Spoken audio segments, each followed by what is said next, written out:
Everyone, welcome to another mini blog. আমি সুলগ্না তোমাদের কাছে আবারও চলে এসেছি। তবে এই ব্লগটা ছিল যেদিন আমি বাপের বাড়ি থেকে বাড়ি ফিরছিলাম, সেদিনকে সকালবেলাটা নিয়ে তোমাদের কাছে চলে এসেছি।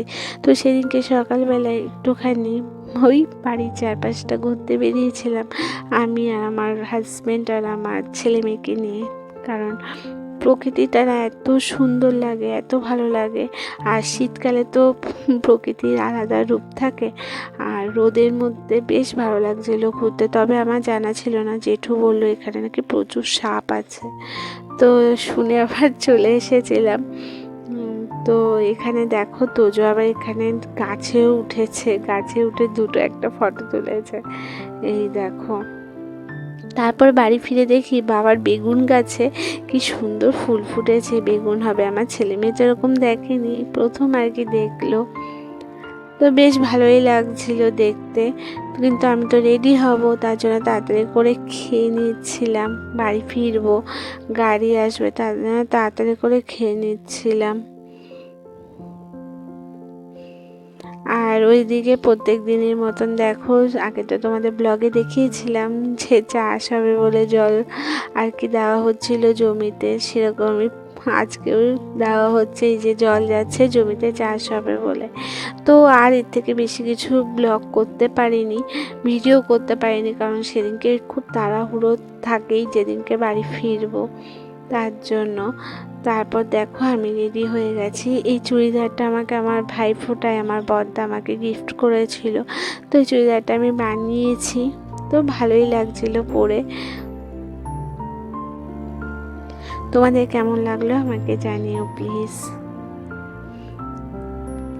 আর ওই যে কেউ ভিডিও করে দেওয়ার নেই, নিজের ভিডিও নিজেই করি। তো এই যে চুড়িদারটা একটুখানি পুরোটা দেখানোর জন্য এরকমভাবে ভিডিও করতে হলো।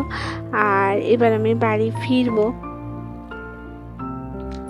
গাড়ি চলে এসেছে, গাড়িতে এসেছি, কারণ হাজব্যান্ডের পক্ষে না ট্রেনে আসা সম্ভব না, প্রচণ্ড শরীরটা খারাপ ছিল, তার জন্য ওকে নিয়ে গাড়িতেই এসেছি। আর এদিকে দেখো অনেক সবজি আমি কিনে নিয়ে এসেছি, কারণ ওখানে না সবজির দামটা অনেকটাই কম।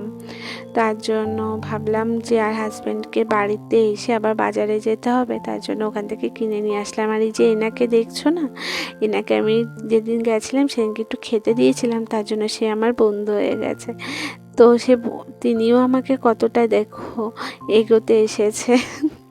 তো ওনার সাথে আবার কবে দেখাবে তার ঠিক নেই, তার জন্য উনিও আমাকে এগোতে এসেছে। দিয়ে গাড়ি চলে এসেছে, দেখো মা, ভাইয়ের বউ সবাই আমাকে এগোতে এসেছিল।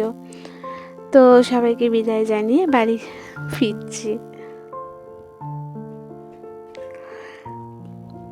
তো বাড়ি ফিরতে না মানে যতই নিজের বাড়িটা এখন মনে হয় এই বাড়িটার থেকে নিজের বাড়িটাই বেশি আপন মনে হয়। অবশ্য অনেক দিন হয়ে গেছে তো, তাও মা বাবার জন্য একটু মনটা খারাপ লাগছিল।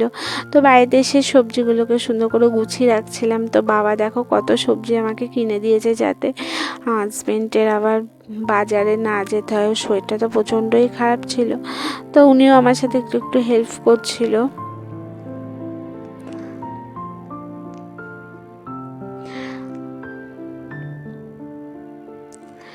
তো এরকমভাবে আমাদের সেদিনকে আসার দিনটা এইভাবেই কেটেছিল।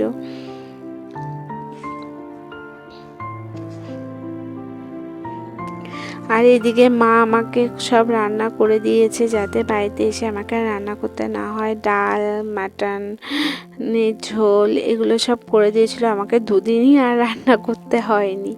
তো মারা এরকমই হয়। তো এখনের মতন আছি, তোমরা খুব খুব ভালো থেকো, সুস্থ থেকো। আবারও হয়তো তোমাদের সাথে পরে অন্য কোনো ব্লগে দেখা হবে। টাটা।